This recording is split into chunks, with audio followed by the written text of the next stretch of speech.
They call me Cowboy Bob here most places, but I mean, just because it's been this much time in the sun, I gotta wear a hat all the time, or my nose will fall off.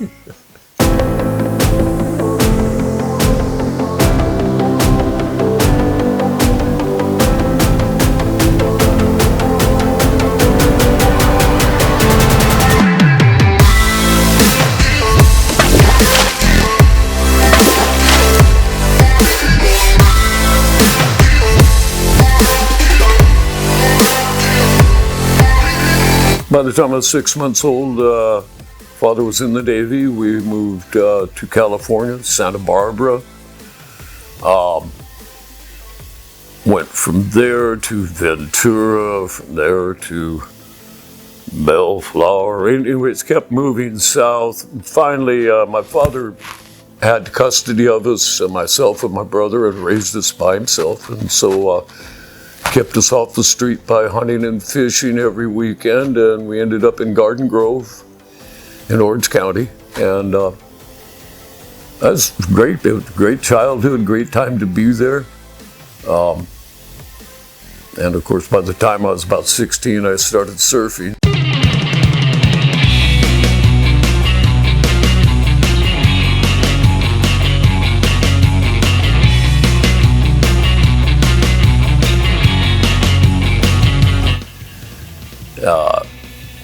Ended up in a surfing association called the Huntington Beach Surfing Association, and we were all hardcore and surfed every day we could.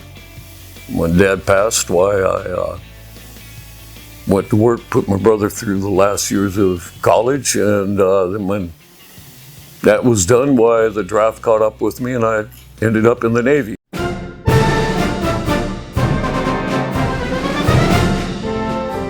Fortunately, because of my college, they gave me a choice of duties in underwater mines in the Philippines. Yeah, tropics, let's go.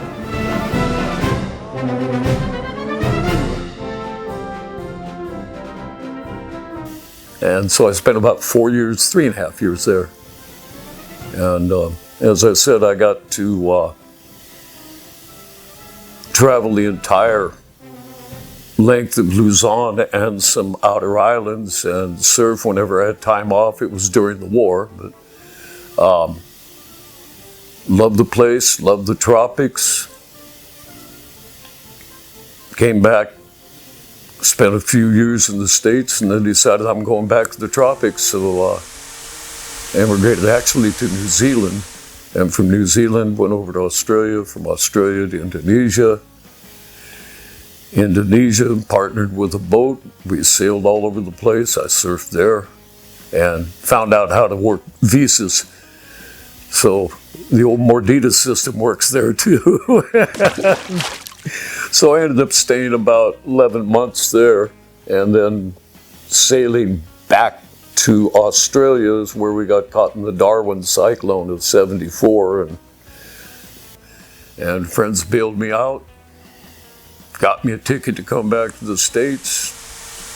I found a dealer, and my art dealer through a friends of mine, these big circular resins that you see up there, his, and so got me an $80 Chevy and moved to Mexico and started producing art for this dealer.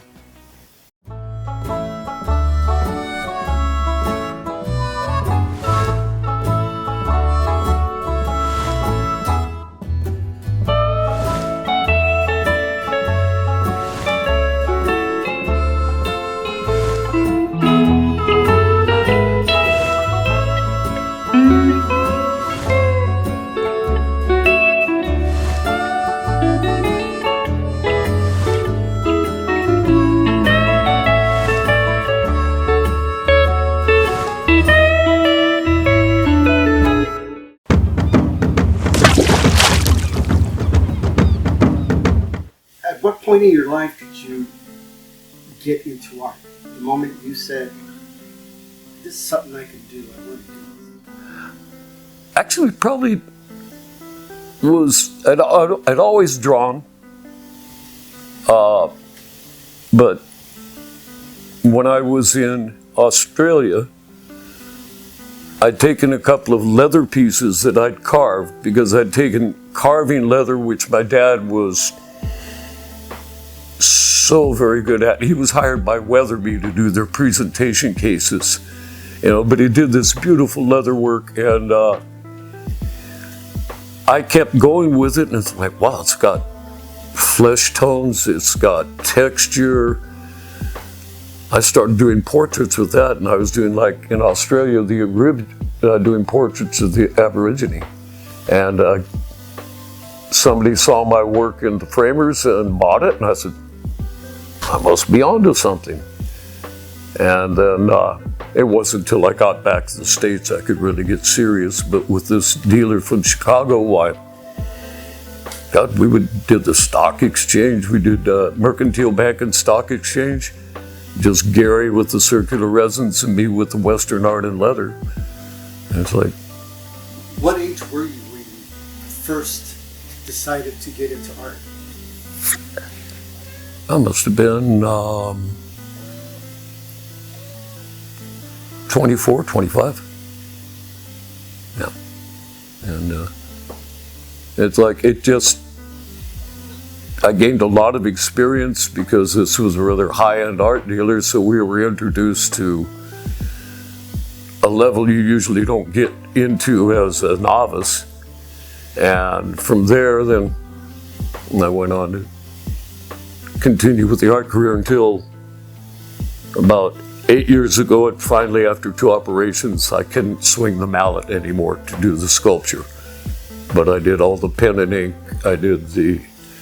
That was my sculpture study, and then the watercolor was my color study before I went to doing the leather, which, again, was very unforgiving. And so I still had that to fall back on even after I could not sculpt. And here's something I used to have it just for demos, so you get the idea. That's the carved leather, that's the finished piece.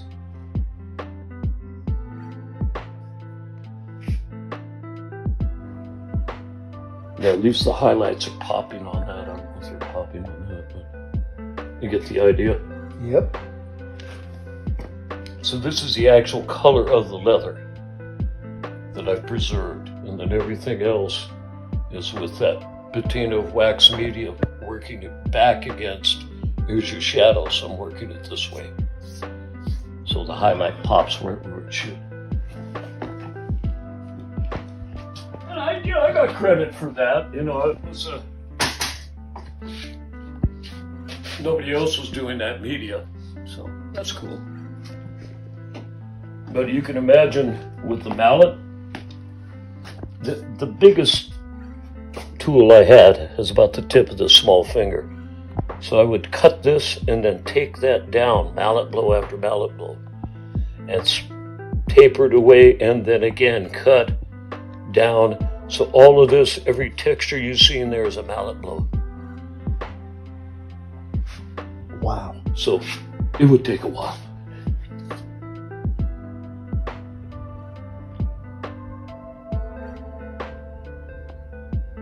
That one of my collectors found online. They bought it and asked me to restore it. So a few digs in it.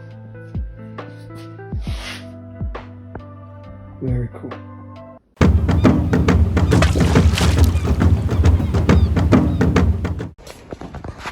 This is where all the magic happens. And this is where I used to carve away at the leather. Right now, this is a commissioned portrait of a friend of mine's daughter.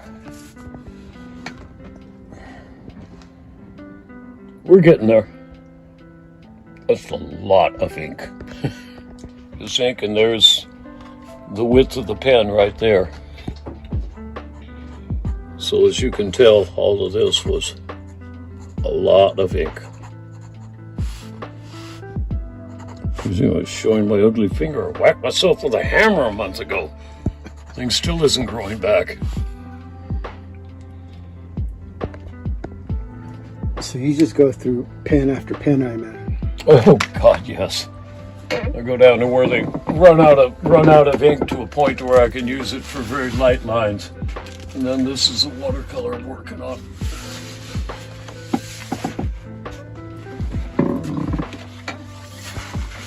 I wished I'd had time to sculpt this in leather. But she's part of a group called the Winchester Widows, and she's just authentic down to that. Let's see, what do they used to call the women in the army? There's a name for them, but it's she's just authentic down to the boot nails.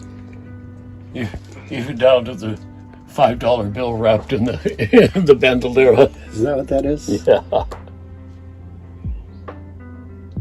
She is a hoot. I've done about 3 portraits of her. Beautiful. Yeah, I think it's going to be nice. And this one I'll put a nice background in to make this pop.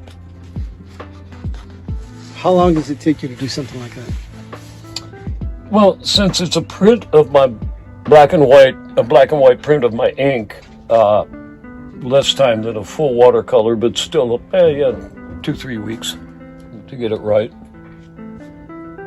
Especially with this amount of detail. Yeah, I got to get the highlights on every bullet.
Yeah, I was making my living exclusively with art, going to group shows, Beverly Hills Art Affair, Laguna, but I only had the occasional part-time straight job. I taught at my son's school in Imperial Beach because I had got custody of him when he was about 5 years old. And so he commuted daily to his school, but I had control over all his education, and that was great. What did you teach at the school? I would take children from kindergarten up through 6th grade out if they were below 50th percentile in reading and teach them to read.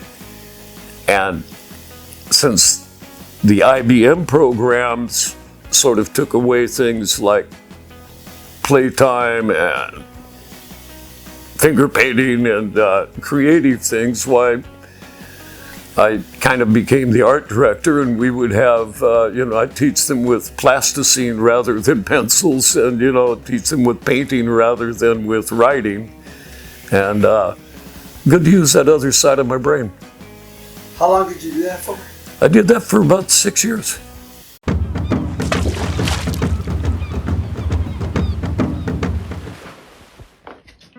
Oh, I like this one. That's what I was telling you, the radiator is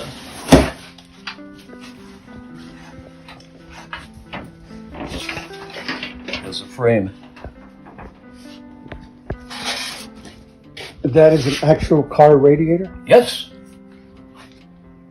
It's the radiator cowl, pretty close to this one, which is an old Plymouth.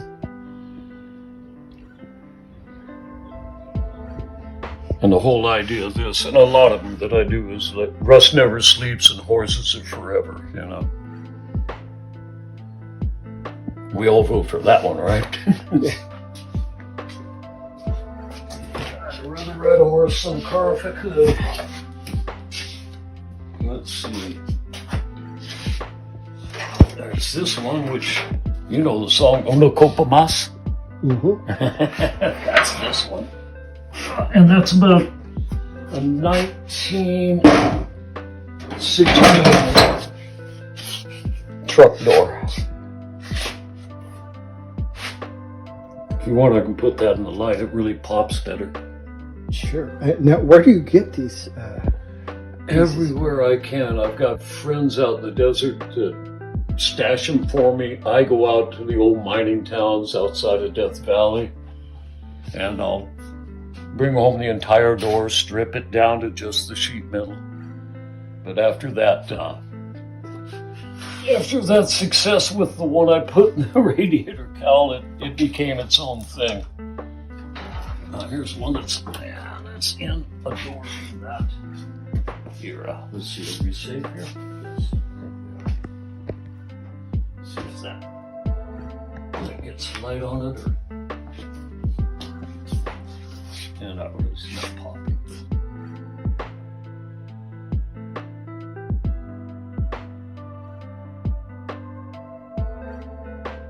So this is a car door of what?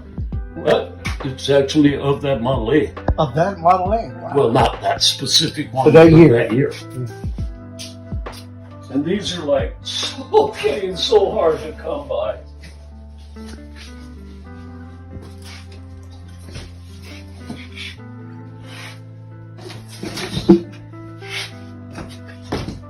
These,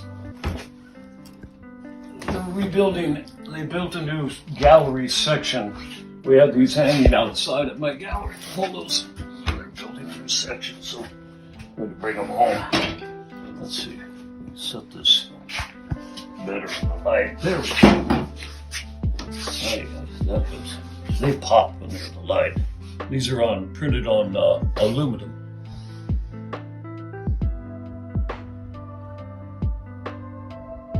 But they're all prints of my original watercolor on ink. Are these for sale? Yeah.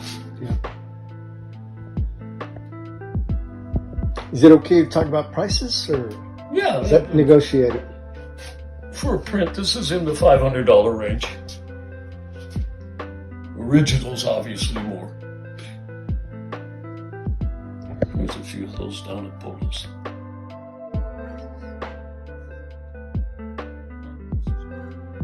Oh, I It's see. printed on aluminum, and so this one you can actually hang it outdoors. Again, Russ never sleeps, horses are forever.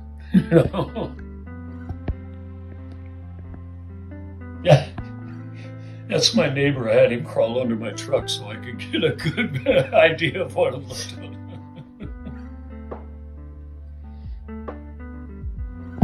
Yeah, there you can see how the light pops on those aluminum prints.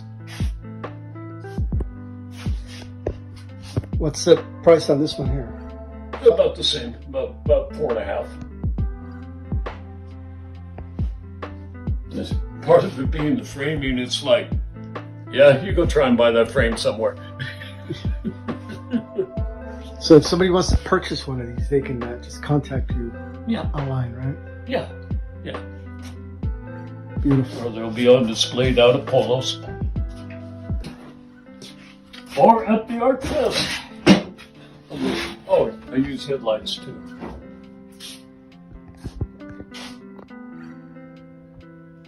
And family photo-wise, there's Dad.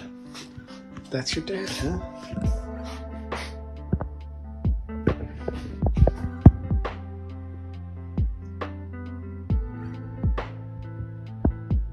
Wow. How about down there? That's Mom. She passed about 5 years ago.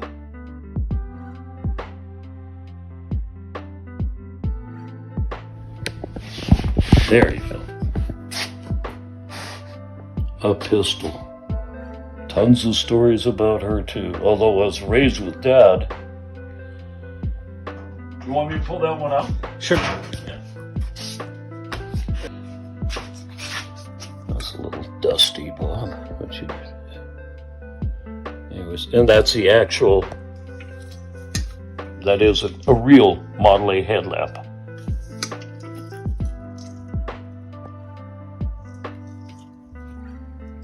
Beautiful.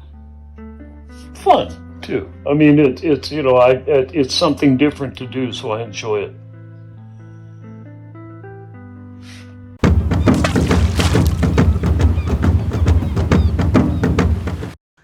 Tell me again, you were involved with The filming? Titanic, the filming, and yeah, I was just they had me dressed very nicely, and I was in the party scene when we were dancing, and so I danced for about 3 hours. And,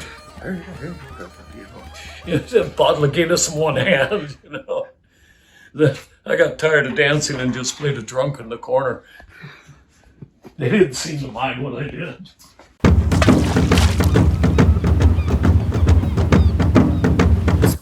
Being here in Mexico, it's very artist friendly. It's been so accommodating. I've had one-man shows at the hotel, at different venues down here, the group shows like the Rosarito Art Fest. That 2-day exhibition was probably full of more talent, more class entertainment, and more attendance than anything where I'd paid $500 to $1,000 to be in the States. It just beat them hands down, and it was for the people. It was a community thing. So, yeah, all through. Again, I'm a foreigner, but as an artist, you were just welcome with open arms.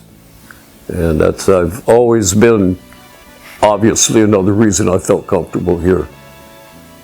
Yeah. Today and for many years past, I lived solely off my artwork, which through thick and thin, it's still, I live a very simple life, and I'm happy with it, and there are times of abundance, and I'm like a sailor, I'll get out and spend it if I got it, you know.